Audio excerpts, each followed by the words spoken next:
Programa Propósito de Vida, com Pastor Rosival Molina. Olá, bom dia. Mais uma vez estamos aqui nesta manhã com o nosso programa Propósito de Vida. E hoje gostaria de te convidar para uma mensagem de Deus que vai falar ao seu coração. Qual é o desejo de Deus para a sua vida? Às vezes você tem dúvida do que fazer, qual caminho percorrer, mas hoje, através da palavra de Deus, você vai entender qual é o desejo de Deus em relação à tua vida e de toda a sua família. Assista esta mensagem, eu tenho certeza que o Espírito Santo falará ao seu coração.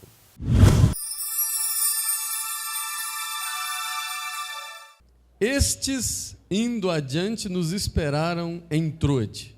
E depois dos dias dos pães asmos, navegamos de Filipos, e em 5 dias fomos ter com eles a Troade, onde estivemos 7 dias. No primeiro dia da semana, ajuntando-se os discípulos para partir o pão, Paulo, que havia de partir no dia seguinte, falava com eles, e alargou a prática até a meia-noite. Havia muitas luzes no cenáculo, onde estavam juntos. E estando um certo jovem, por nome Eutico, assentado numa janela, caiu do 3º andar, tomado de um sono profundo que lhe sobreveio durante o extenso discurso de Paulo, e foi levantado morto. Paulo, porém, descendo, inclinou-se sobre ele e, abraçando-o, disse: não vos perturbeis, que a sua alma nele está. E subindo e partindo o pão e comendo, e ainda lhes falou largamente até a alvorada, e assim partiu. E levaram vivo o jovem, e ficaram não pouco consolados. Amém? Este é um texto que está um pouco escondido, no meio da Bíblia. Pouco se prega sobre esse texto, mas eu tenho certeza que o Espírito Santo vai falar com você nesta ocasião. É a história de um milagre. Registra aqui a história de um milagre de ressurreição. Talvez o maior milagre de ressurreição que a Bíblia registra é o milagre de ressurreição do nosso Senhor Jesus Cristo. Talvez o segundo mais conhecido, depois do milagre de ressurreição de Jesus Cristo, foi o milagre da ressurreição de Lázaro. Um homem que estava morto há 4 dias, e de repente, Jesus chega perante as suas irmãs, Marta e Maria, e todos aqueles discípulos que estavam ali, e procura onde colocaram, diz e ordena: tirai a pedra do sepulcro. Eles tiram, aquele homem sai ligado em faixas e panos, e o Senhor Jesus, então, realiza ali um milagre. Esse também é um milagre de ressurreição, A Bíblia registra aqui, no texto que nós lemos, que este moço estava no 3º andar do cenáculo, uma igreja na época. A Bíblia registra também que era o primeiro dia da semana, um domingo, e registra que eles partiam o pão, talvez uma ceia, E a Bíblia diz que, no verso de número 9, que esse moço, acometido de um sono muito forte, muito intenso, de repente cai do 3º andar. E a Bíblia diz que ele foi levantado morto. Quem escreve o livro de Atos dos Apóstolos é o nosso médico Lucas. Então, quem está atestando aqui é um médico. Esse moço caiu do 3º andar e foi levantado morto. A Bíblia diz então que Paulo para de pregar, desce as escadas e vai até esse jovem, o abraça, e esse moço novamente volta a viver. A Bíblia diz que Paulo ainda diz: não vos perturbeis, porque a alma nele ainda está. A Bíblia diz que eles voltam, continuam o culto e vão até de manhã. Quando ele caiu era meia-noite, e eles voltam e continuam cultuando e vão até a alvorada. A Bíblia diz também que não foram poucos os que ficaram maravilhados e não poucos consolados com aquilo que havia acontecido. Bom, irmãos, eu quero te dizer que a vida nos apresenta algumas propostas, a vida nos apresenta alguns pratos, algumas sugestões, né? E a Bíblia registra então o caso deste moço, chamado Eutico, né? Um nome não muito comum, nome Eutico quer dizer sortudo. Em algumas outras traduções quer dizer afortunado, um homem que teve sorte. Talvez ele teve sorte porque Paulo estava pregando, e também teve sorte porque Paulo estava talvez no momento de maior unção do seu ministério, talvez no momento de maior unção da sua vida ministerial. A Bíblia diz no capítulo anterior, no capítulo de número 19, no verso de número 11, que os lenços e aventais de Paulo curavam. Os lenços e aventais de Paulo eram usados para curar aquelas pessoas. Então, aquele moço talvez foi afortunado, foi sortudo por essa situação. Mas eu quero compartilhar com você, nesta ocasião, quais foram os problemas, quais foram as situações, né, que levaram aquele moço a passar por essa morte, para passar por essa morte espiritual. Eu quero te dizer e até te perguntar, conforme descreve o texto, onde estava Eutico? Onde ele estava? A Bíblia registra que ele estava na igreja, a Bíblia registra que ele estava no cenáculo, né?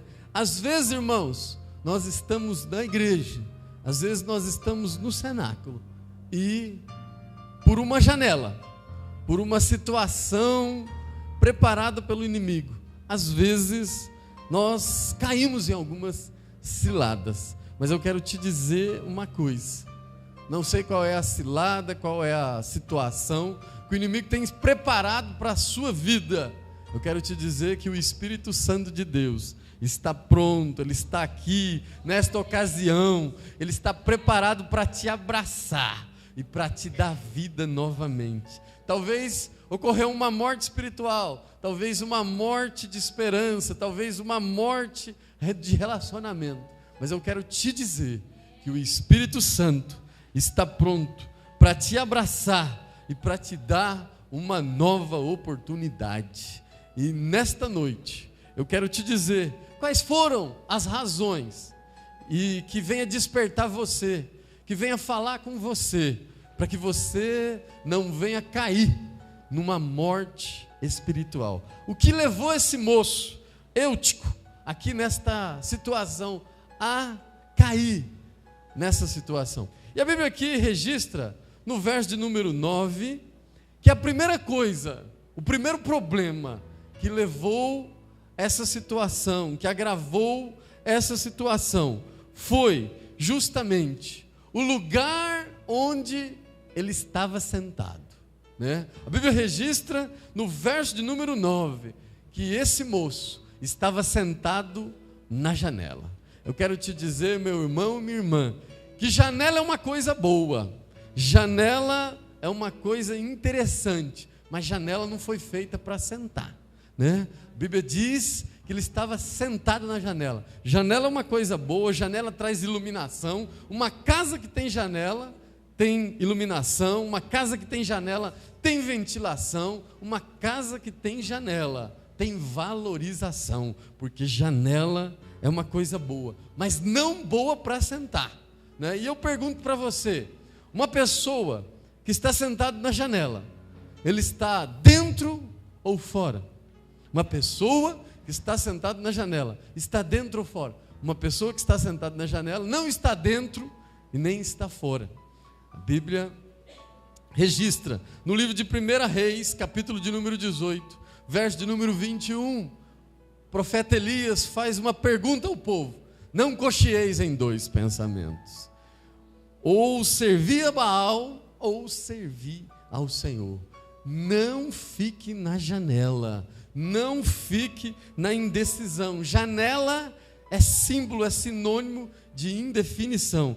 Às vezes, irmãos, tem gente que está na igreja, às vezes tem gente que está adorando ao Senhor, mas está na janela, está olhando o mundo, está olhando a mini saia, né? Está olhando a vida do outro, está olhando as situações do mundo, está na igreja, mas está na janela, como aconteceu com esse moço Eutico. Eu quero te dizer, às vezes tem gente que usa a sua boca para glorificar a Deus na igreja, mas também usa a sua boca para falar algumas coisas no mundo que não agradam ao Senhor. E sobre a palavra, sobre o que sai da sua boca, eu tenho algo para te dizer. Às vezes, quando você ainda não pronunciou uma palavra, você é senhor dela, você é dono dessa palavra, mas depois que ela sai, você se torna escravo desta palavra. Portanto, meu amado, minha amada, não fique na janela, não cochile em dois pensamentos, não fique na indefinição.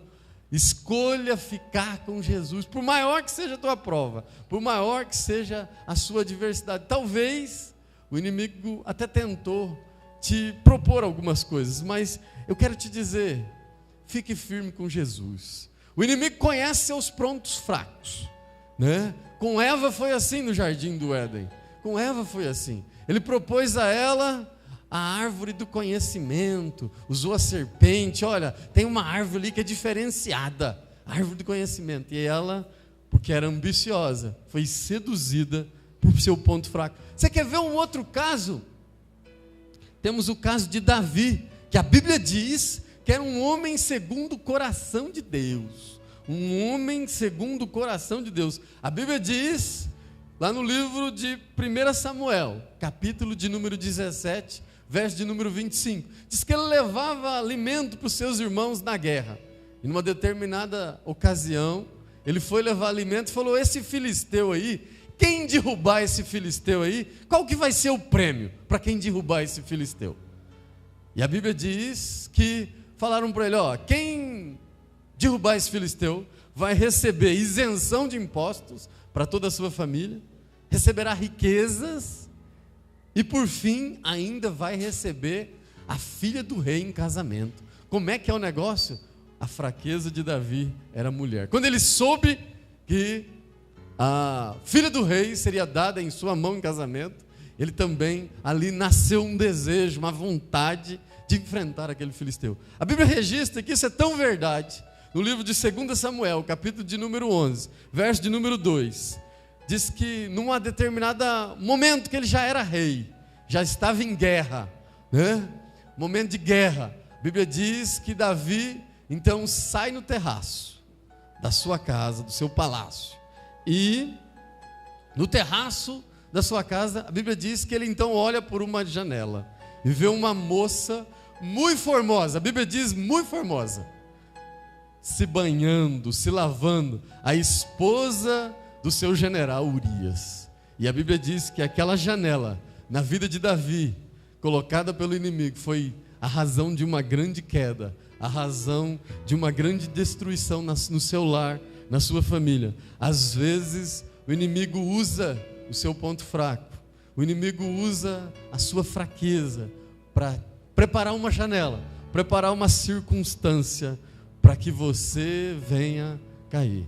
Irmão, computador é uma coisa boa, computador é uma coisa muito boa, mas tome cuidado, porque ele pode se tornar uma janela para destruir a sua família, para destruir a sua vida, para destruir a comunhão com Deus. Celular é uma coisa muito boa, irmão, muito boa, mas pode se tornar uma janela, através de mensagens, alianças, comunicações. Não deixe que isso venha se tornar uma janela. As amizades, as situações podem se tornar uma janela. Não permita que as janelas do inimigo sejam preparadas para a sua vida e de toda a sua família. Uma segunda coisa que causa a queda daquele jovem, o sono espiritual. A Bíblia diz no verso de número 9 do capítulo 20, que assentando-se numa janela, caiu do terceiro andar, tomado de um sono profundo. Às vezes, a falta de despertamento, a falta de atenção, a falta de estar acordado, a falta de se livrar da embriaguez, pode te levar a um sono espiritual, para que você venha cair. Estar sentado na janela é algo muito preocupante. Estar sentado na janela é algo muito complicado. Mas estar sentado na janela com sono é ainda pior. E a Bíblia registra que esse moço estava com sono, estava acometido de um grande sono. Às vezes vemos noticiários de pais que no volante dormiram e o carro foi envolvido num acidente e toda a família morreu. Às vezes, irmãos, quando a gente não está acordado para as questões espirituais, para as questões do pecado, para as questões que atacam ou podem contaminar a nossa vida familiar, é como se fosse um acidente, podem acabar com a nossa vida familiar. Então esteja acordado. A Bíblia diz no livro de Apocalipse, capítulo de número 3, verso de número 18: unge os teus olhos com colírio, unge os teus olhos com colírio, para que possa ver, né? Eu quero te dizer uma coisa, a Bíblia também diz, no livro de Mateus, capítulo de número 26, verso de número 41, vigiai e orai, porque o espírito está pronto, mas a carne é fraca. Vigiai e orai, estai acordado. Eu quero te dizer que a nossa luta nesta vida, irmãos, é contra 3 coisas. Nós lutamos contra o inimigo das nossas almas. Ele é inimigo, não tem relacionamento, não tem acordo, é inimigo. Nós lutamos contra os pratos do mundo e todas as suas propostas. E também nós lutamos contra a nossa própria natureza. Portanto, vigiai e orai, porque o espírito está pronto, mas a carne é fraca. O inimigo conhece qual é a sua fraqueza. Esteja com os olhos abertos, apenas para ver a glória de Deus na sua vida. Se você está aqui hoje, se você separou esse tempo hoje para estar ouvindo essa mensagem, para estar participando desta mensagem, é porque você esteve com os olhos abertos, é porque você renunciou ao pecado, é porque você renunciou às propostas do inimigo e está pronto para se alimentar, para aumentar a sua fé. Se você estiver desperto, se você estiver acordado, vigiando, é como se fosse um vigia de uma empresa, na sua guarita. Ao primeiro sinal de pecado, dá um tiro para cima, um tiro de advertência. Mas se o inimigo vier, aí você dá um tiro de frente e fala: em nome de Jesus, sai, em nome de Jesus. Dá um tiro para frente, irmão, avança, e o nome do Senhor vai ser glorificado. Aquele moço, o primeiro problema dele é que ele estava na janela. O segundo problema, irmãos, é que ele estava vivendo um sono espiritual. E o terceiro problema dele foi a perda do equilíbrio cristão. Muitas pessoas, e não poucas, muitas pessoas não conseguem manter o seu ritmo.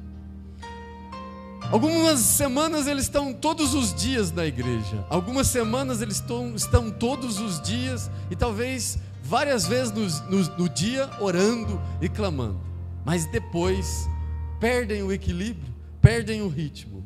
Tem irmão que você vai dar bom dia para ele, ele já fala língua estranha. Você vai perguntar: que hora que é aí, irmão? E ele já fala em língua estranha, né?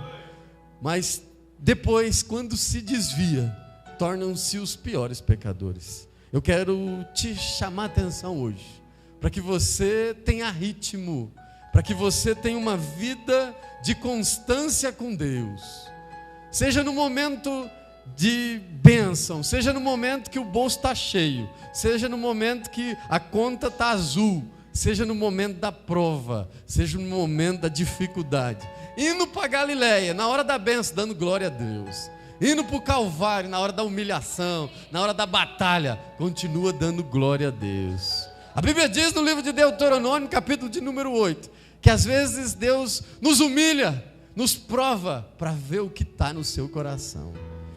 Tenha ritmo, irmão. Talvez a vitória está depois da muralha. Talvez a vitória está depois dessa dificuldade. Quando mais se aproxima a sua bênção, mais aumenta as provas, as dificuldades, as investidas do inimigo. Não seja um crente gangorra. Uma hora está em cima, outra hora está embaixo, outra hora está glorificando, outra hora está murmurando, outra hora está pedindo até 5 minutos para Deus para não pecar, né? Esteja atento. E eu quero te dizer uma coisa. A Bíblia diz no livro de Ageu, capítulo de número 2, verso de número 9, que a glória da segunda casa será maior do que a primeira. Talvez esse momento de prova, talvez esse momento de batalha, de dificuldade, você não está contemplando o que Deus tem para você. Creia, se Ele prometeu, Ele é fiel para cumprir. A Bíblia diz no livro de Mateus 24, 35, passa o céu, passa a terra, mas as suas palavras não hão de passar. Eu não sei o que você está passando, eu não sei o que você está vivendo, mas fique firme. Não vai para a janela, não tenha sono espiritual, não tenha desequilíbrio espiritual, tenha um ritmo. E uma quarta coisa, irmãos, aquele moço estava no lugar errado, estava sentado na janela. Aquele moço estava, além de estar sentado na janela, estava com um sono espiritual. Aquele moço, além de sentado e com sono, desequilibrou, teve um desequilíbrio. Uma quarta coisa, porque ele perdeu o interesse pela palavra de Deus. Quem estava ministrando naquele momento, naquela noite, era Paulo, talvez o maior pregador da época, talvez o maior homem de Deus daquela época. A Bíblia diz que ele era quase meia-noite. De repente, aquele moço desequilibrou por um sono sentado na janela, porque perdeu o interesse pela palavra. Nunca perca o interesse, porque é a palavra que vai te salvar, é a palavra que vai te transformar, é a palavra que vai te libertar, é a palavra que vai te fortalecer, é ouvindo a palavra que vai aumentar a sua fé. A Bíblia diz que a fé vem pelo ouvir, e ouvir a palavra de Deus. Não desista da palavra, não renuncie à palavra, ela vai revelar o íntimo e o mistério do Senhor para a sua vida. A Bíblia diz no livro de Salmo, capítulo de número 119, verso de número 105, lâmpada para os meus pés e luz para o meu caminho é a tua palavra. Se você quer vencer o inimigo, irmãos, use a palavra. Você vai vencer o inimigo lembrando e se fortalecendo pela palavra. Numa determinada ocasião, no livro de Mateus, capítulo de número 4, verso de número 1 em diante, a Bíblia diz que Jesus vai ao deserto, jejuou durante 40 dias, e a Bíblia diz que então, após 40 dias, o inimigo se apresenta a ele, o inimigo se aparece para ele, e faz uma proposta: se você és mesmo o Filho de Deus, transforma estas pedras em pães. E a Bíblia diz que Jesus usa a palavra e diz: está escrito, nem só de pão viverá o homem, mas de toda palavra que sai da boca de Deus. A Bíblia diz que não satisfeito, ele faz uma segunda proposta, uma segunda tentação. A Bíblia diz, ele fala assim: se tu és mesmo Filho de Deus, lança desse pináculo e dá ordem aos anjos para que te recolha. E a Bíblia diz que o Senhor Jesus mais uma vez usa a palavra e diz: está escrito, não tentarás ao Senhor teu Deus. A Bíblia diz que ainda não satisfeito, ele faz uma terceira proposta. Fala: ó, se você simplesmente me adorar, dá uma ajoelhadinha aqui para mim, se render a mim, né? Eu vou te dar todos esses reinos, esta glória. Às vezes é assim, né, irmão? Recebemos cada proposta indecente, né? A Bíblia diz que Jesus também recebeu do inimigo: ó, te darei todos esses reinos e a glória deles. A Bíblia diz que mais uma vez o Senhor Jesus usa a palavra, e ele diz: está escrito, adorarás ao Senhor teu Deus e somente a Ele adorarás. Usou mais uma vez a palavra. Quando o inimigo tentar contra a sua vida, quando o inimigo tentar contra a sua casa, contra a sua família, use a palavra. Diga para ele: está escrito, posso todas as coisas naquele que me fortalece. Diga para ele: está escrito, meu corpo é templo do Espírito Santo de Deus. Diga para ele: está escrito, a minha vida está escondida com Deus através de Cristo Jesus.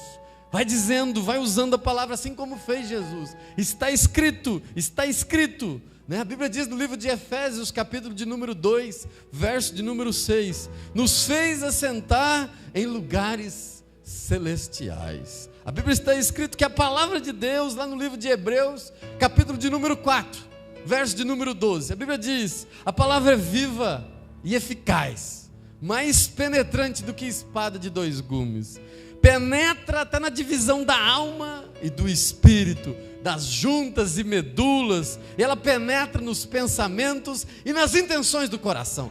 É assim a palavra do Senhor. Eu quero te dizer, meu amado, minha amada, talvez você está indo para a janela, porque as promessas não aconteceram.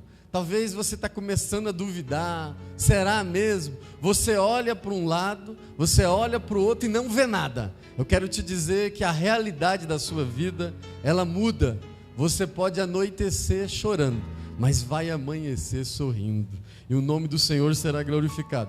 A realidade muda, mas a palavra de Deus nunca muda. Passa o céu, passa a terra, mas as suas palavras não vão de passar. Se Ele prometeu, Ele é fiel para cumprir. Eu não sei se você está indo para a janela, eu não sei se você já está na janela, está clamando ao Senhor, está glorificando ao Senhor, mas também está olhando para o mundo. Hoje é uma ocasião de você mudar esse seu posicionamento. Talvez você já até está caindo, ou está caído, eu não sei qual é a sua situação, mas eu quero te dizer, e o Espírito Santo me trouxe hoje para te dizer que Ele está pronto para te abraçar, para te recolher, para te dar força, para preencher esse vazio que está no coração, essa angústia. A Bíblia diz: clame a mim e responder-te-ei, e anunciar-te-ei coisas grandes e ocultas que não sabes. Clame ao Senhor e o nome dele vai ser glorificado. Não importa a causa, não importa a situação, o Espírito Santo hoje quer te abraçar, hoje ele quer te levantar. Você que está caído, você que está caída, ele quer te levantar e o nome dele vai ser glorificado, e você vai participar do pão. Você vai participar do pão, assim como aconteceu a esse jovem Eutico, e o nome do Senhor vai ser glorificado. As pessoas não vão acreditar que o Senhor fez na sua vida.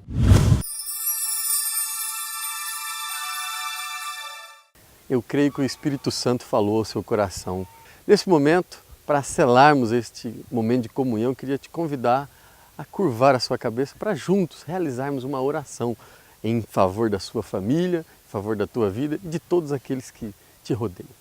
Pai de poder, Pai de graça, mais uma vez nos apresentamos diante da Tua presença, ó Deus, para Te louvar, para Te engrandecer, para Te glorificar, Pai, por tudo que tem feito em nossas vidas. Neste momento nós clamamos a Ti, ó Deus, para que alcance todas essas pessoas que estão nos acompanhando em seus lares, em suas casas, ó Deus, visita o enfermo, ó Pai, visita aquele que tem questões emocionais, questões psicológicas, ó Deus, vai trabalhando em todas as áreas, na área financeira, na família, ó Deus, em nome de Jesus. A Tua palavra diz que através do Teu nome muitas coisas podem ser realizadas. Ó Deus, repreenda todo o mal sobre a vida dos meus irmãos e das minhas irmãs. Nós Te louvamos crendo na Tua vitória para a honra e glória do Teu nome. É o que nós Te pedimos e já Te agradecemos em nome de Jesus.